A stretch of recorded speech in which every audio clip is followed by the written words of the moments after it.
can tell you I've been through some suffering in my life. And you know what I can tell you also? Suffering matures you. Suffering has a lot of benefits. I heard somebody sing, Andrew Crouch. He said, if I never had problems, I would never know that there is a God who can solve my problem. I would never know what faith in God could do. I'm not here trying to recommend for you to suffer. That's not my goal. But I'm trying to suggest to you, if you find yourself suffering, count it joy. In fact, Apostle Paul said, count it all joy when you go through. A lot of what we go through in life, it makes you to grow up, it makes you mature, it makes you to appreciate God. You have a better appreciation of who God is. I hate to tell you this, but it's true. The people of Israel, they don't come towards God. They don't turn to God until they go through suffering. As long as everything is going well for them, they will tell God, oh, we don't need you. We're fine.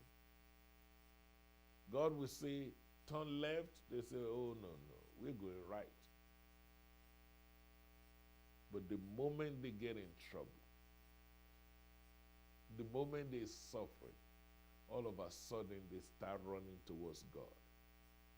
Now you can see why a little dose of suffering may do all of us good. People would tell me, Pastor, you must be very strong. Well, not trying to put myself down. I don't consider myself any different from anybody else. But when you've been through some hell, it will make a man out of you. Very few things scares me today because of life experience. God wants you to be a tough man, a tough woman of God. So Paul was a great success story, but one of his secrets is that he's been through a lot. He's been through sicknesses. You know how he talks about a thorn in his flesh? Isn't it funny that he prayed to God for God to heal him of it? And God said, no. But I want you to know my grace is sufficient for you. In this book, Paul wanted to let Timothy know why he should prepare himself to suffer. He started the book by greeting everybody. That's Paul's style. You know, everybody have their own style of writing. Paul will say, look, how is everybody doing? How is your mama? How is your grandma? He said, don't forget all what you have learned from your mama. He said, I know your grandmother. They're good people. They're Christian people. Take to heart what you've learned from them. By the way, I can stop on that note. This is what we call the greeting part of the book. I can stop there and have church. One of the best things that can ever happen to anybody is if you learn to pay attention to what your mama taught you. I know people just see their mother as mama. She took care of me. Oh, she carried me for 9 months. Oh, she was there when I was a baby. But it's much more than that. Mothers are folks who pray for you. Mothers are those who are there when nobody is there. Mothers are those who will walk through the lion's den with you. These mothers, they will give up everything they've got to make sure that you live. They've made a lot of sacrifices. And who you and I are today, in large part, is due to what our mama taught us. So Paul started the book of 2 Timothy saying, look, your mother Eunice, I thank God for your mom. Listen to her. I've seen some kids, they're rebellious against their parents. Will you believe the Bible said that you honor your father? Not just your father, but you need to honor your mother. And then the Bible tells you the reward that you get from that. He said two things God promised. Number one, you will live long. And number two, it shall be well with you. Ironically, if I ask you, do you want it to be well with you? Guess what? Everybody will raise their hand. Yes, me too. But ask yourself another question. Have you been honorable towards your parents? Have you learned to honor your mama? Have you learned to honor your daddy? Here, Apostle Paul is starting the whole book to explain to Timothy, this is the way to go. This is what will make you a success story. This is what will make you propel to the top in life. This is what will establish you in ministry. I get tickled when I see some pastors who would tell me they don't get along with their own mother. What ministry you going to have if you don't have the blessings of your mom? My friend, that's a powerful lesson to all of us. Then Apostle Paul began to admit up front, say, I know I've won a lot of souls, but I also know I'm going from prison to prison. And he wants Timothy to know, I am not going to prison because I'm a criminal. Son, you need to understand the reason why I'm going from prison to prison is because of the gospel of Jesus Christ. So going to prison is not really the issue. If you are being persecuted for righteousness' sake, the Bible calls you blessed. In our society, we tend to look down on people who goes to prison. We tend to stigmatize people who've been through the jail system. I guess it would be so nice, isn't it, if we are more loving, if we are more accepting one another. I happen to be familiar with the court system. You know, as a lawyer, I have to go to court. I have to see a lot of people in jail. And can I be honest with you? Many people in jail are much more nicer to me than those of you who call yourself free. I'm just being honest with you. So don't judge the book by its cover. There are ministers in the jail. There are kind people in jail. There are people who love their family in jail. There are people who are in jail because they were trying to make things happen for their family. I'm not trying to defend wrongdoing, but I want you to know not everybody in jail is a criminal. Apostle Paul is trying to explain to Timothy, don't get it twisted. Because a lot of people, they were withdrawing from the church because of Paul. They say, well, what kind of pastor is this? What kind of preacher? Every time you turn around, he's in jail. In Rome, they put him in jail. In Jerusalem, they put him in jail. Everywhere he goes, they lock him. He must be a no good kind of person. And Paul is trying to make sure Timothy understands that's not necessarily the case. I just wonder, I try to put myself in Apostle Paul's shoe. Can you imagine if you pick up the newspaper tomorrow, or you turn on the TV and you see my name there, they say, Reverend Dr. Joshua Joy Dara, busted. I wonder how many of you will still say, that's my pastor. I wonder how many people will say, I knew it was coming. They say, I knew that man is going to go down one day. But I want you to know, like Apostle Paul said, just because he's in jail does not make him a criminal. And then he says something profound to young Timothy. He said, have you considered the life of Jesus Christ? Guess what? Didn't he suffer himself? Of course he did.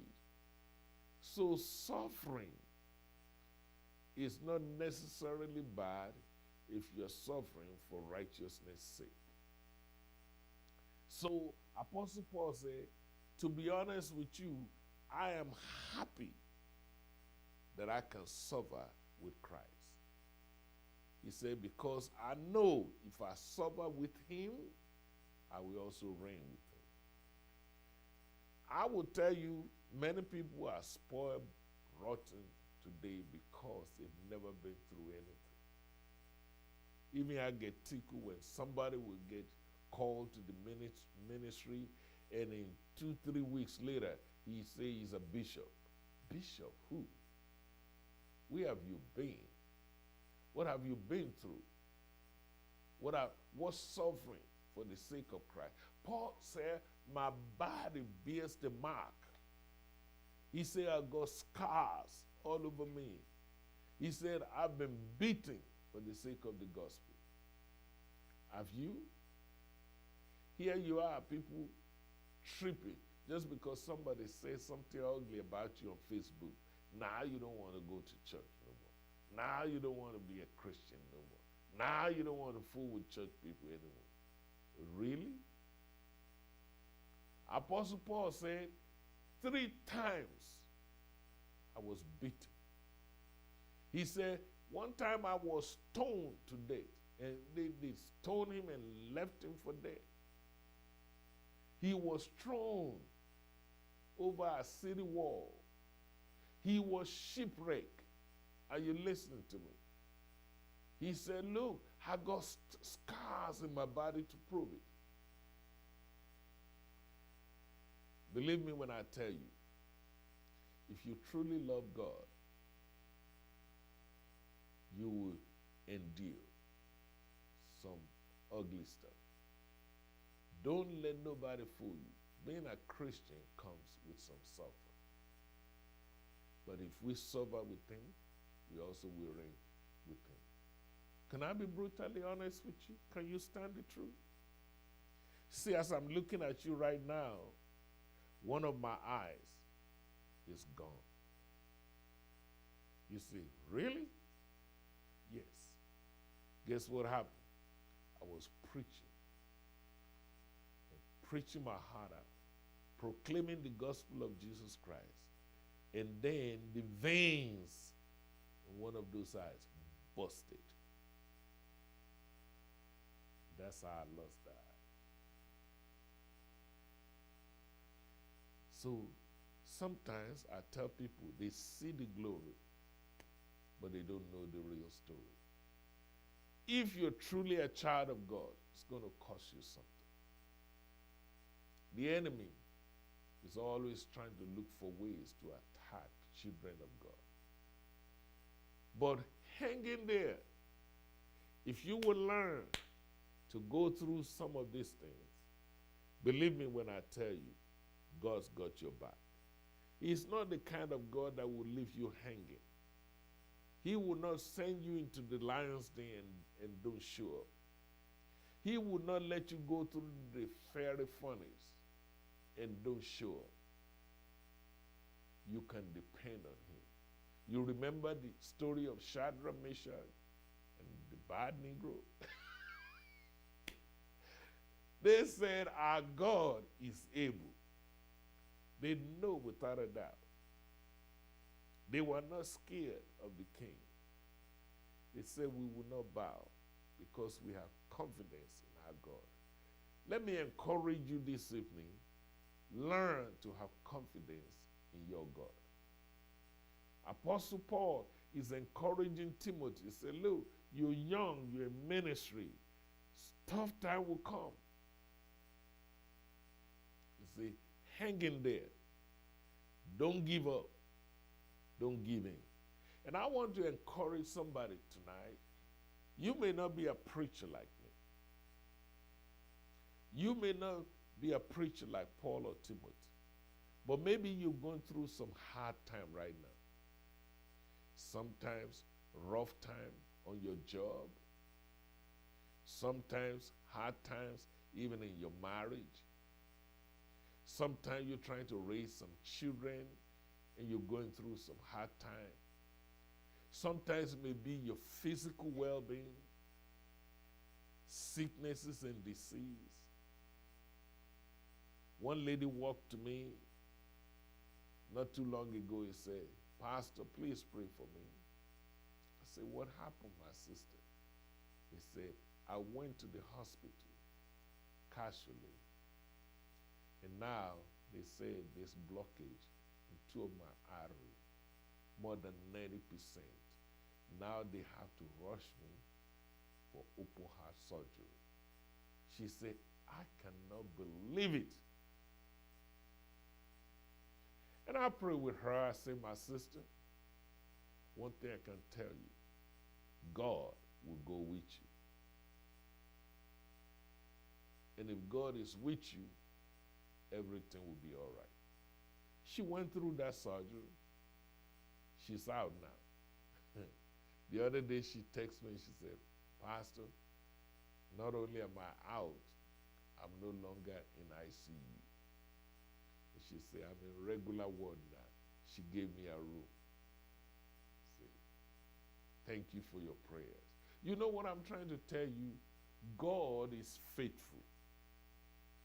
Whatever you're going through right now, whether it's personal, whether it's public, whether it's family, whether it's job, whether it's finance, whether it's your health, or whatever it is, God's got your back. Believe me, I'm talking from personal experience. He will take care of you. He will vindicate you. He will bring you out of that situation. And if you, like me, you've had to cry sometimes, if you've had to endure affliction sometimes, he even promised, your God will wipe away all tears. And I pray for you today, my brother, my sister, that today will be the last day that you will have to shed tears. Not over your life, not over your children, not over your family, not over your business, not over your condition. I pray that God will wipe away all tears in your life. And everything the devil meant for evil, God will turn it around for your good. Hallelujah. I feel like shouting already. Apostle Paul made it very clear. He said, Timothy, don't worry about it if you have to suffer. At the end of the day, everything will be all right. Another thing I love about this book is Apostle Paul then began to pass the baton. He said, you know, I've been through a lot of jails, but this may be my last one. I may not even make it. He said, but I want you to know I love you. He said, I am now ready to be offered. He said, the time of my departure is at hand. He said, son, listen to me. I have fought a good fight. I have finished my guess what? I kept the faith. I don't know who I'm talking to. I don't know where you are in your Christian journey. But I can assure you, if you keep the faith, your faith will keep you. Oh, I wish I can testify. I wish I can just hang out with you, just the two of us. And I can tell you over and over and over again, God is faithful. If you keep your faith will keep you. Apostle Paul said, I have fought me a good fight. If you ever been in a fight before, say, I'm from the jungle, we fight. So we don't do like you Americans do. We don't be shooting ourselves. No, people don't shoot each other in Africa. We will fight, and when it's all over, we are brothers and sisters again. I don't know why you guys trying to kill yourself. That don't even make sense, you know. But you have to learn to fight. Your survival depends on it. I was explaining to some of my students at the college, and they were shocked. I was telling them, in my neck of the wood, as a young man, when you get ready to marry, all the young men in the neighborhood will come up. They will take off your clothes and beat the crap out of you. And guess what we call it? We call it rite of passage. They want to prove your manhood to see if you are really ready to be trusted with a woman in your life. And I was confronting the students because now I'm faced with a bunch of young people, many of them that says, no, I ain't marrying nobody. No, marriage is not for me. I don't want no children. I said, but when I was growing up, it was such an honor to be able to marry. In fact, it was so honorable that they won't even let you marry any woman until you first prove that you can handle it. Now, they don't even ask you to prove nothing. And yet, many people have an attitude. You know what I'm trying to suggest to you, my friend? Life is like a warfare. And while you go through this life, fight a good fight. Keep your faith and finish your course. Apostle Paul is trying to advise this young man. He said, nah, don't worry about me. My time has come. I may not make it back to visit you, but be assured that I'm now ready to be offered. He said, and I know the time of my departure has come. Think of that word, departure. That's a nautical term, you know. In my church, we go on a cruise, you know. And the ship, they use nautical terms, nautical miles. You go to, one time we went to Galveston, Texas. Another time we departed from New Orleans. Another time we departed from somewhere in Florida. So when you see that ship and we all go in, and then they untie the ship and the ship begin to sail. And everybody is waving at us, we're waving at them. And then before you realize it, the ship is moving kind of slow. Before you realize it, it will cross over to the horizon. Now, the people that you are seeing at the harbor, you don't see them no more.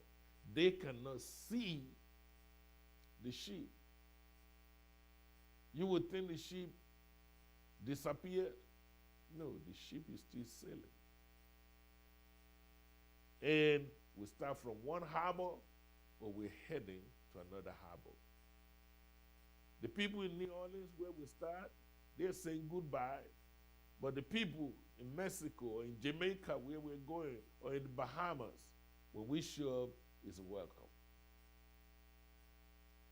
Paul is saying, such is life. A new baby that is born today is just arriving. An old man that is dying today is departing. Paul is saying, the time of my departure has come. But let the record show, before I departed this planet, I fought me a good fight.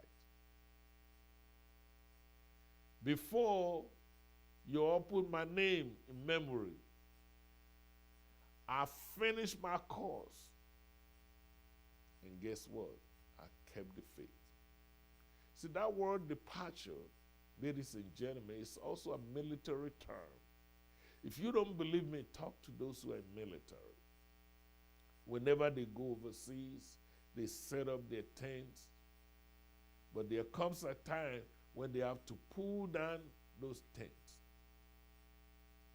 So when they pull down the tent, they pull it down so they can return back home, or so they can move to another place. The United States just did the same thing recently, you know.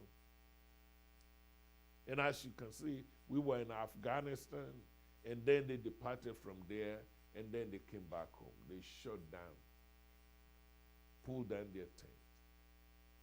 The question that you need to be concerned about before you depart this planet, will you do everything within your power to make it a better place? Will you be able to say, like Apostle Paul, that you fought a good fight? Will you be able to say, or somebody be able to say concerning you, that you finish your course? Not have done it, you finish your course. And you kept the faith. My prayer for you, my prayer for me, is that we will do everything within our power to do our best to live right. Be a good example to your children. Love your family. Love God. Work hard and keep your nose clean. Thank you for listening. I hope to see you again next week. May God bless you until we meet again. Amen.